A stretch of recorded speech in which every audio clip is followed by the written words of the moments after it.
এক মন্ত্রী ছিল, সে সবসময় বলতো যে আল্লাহ যা করে ভালোর জন্যই করে। তো হুট করে একদিন রাজামশাই কিংবা একটা কাজ করার সময় তার এক আঙ্গুল কেটে যায়। তখনও সেই মন্ত্রী বলে আল্লাহ যা করে ভালোর জন্যই করে। তো রাজা গুসা হয়ে সেই মন্ত্রীকে বলে যে তোর মন্ত্রিত্বও কেড়ে নিলাম, যা তোকে জেলে দিলাম।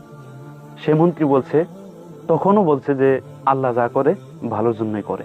পরের দিন রাজামশাই তার কিছু লোক নিয়ে জঙ্গলে যায় শিকার করার জন্য, পশু শিকার করার জন্য।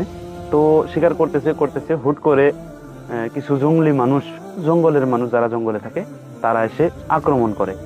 তো সবাই, রাজার সাথে যারা গিয়েছিল সবাই পালায়, সবাই নিজের নিজের জানের চিন্তা করে সবাই পালায়। তো রাজা মশাই, সে সুখে থাকা মানুষ, সে দৌড়াতে পারে না, সে পালাতে পারে না। সেই জঙ্গলি মানুষদের হাতে সেই রাজা মশাই ধরা পড়ে যায়। এই জঙ্গলিদের একটা নিয়ম ছিল যে তারা প্রত্যেক বছর তাদের দেবদেবীর নামে একজন করে মানুষ জবাই করে। তো তারা সেই রাজা মশাইকে ধরে নিয়ে তাদের দেবদেবীর নামে জবাই করবে, শুয়ে ফেলেছে। ইন দা মিন টাইম একজনে বলছে, স্টপ, তোমরা থামো। বলা হলো, কি হয়েছে, কেন থামবো?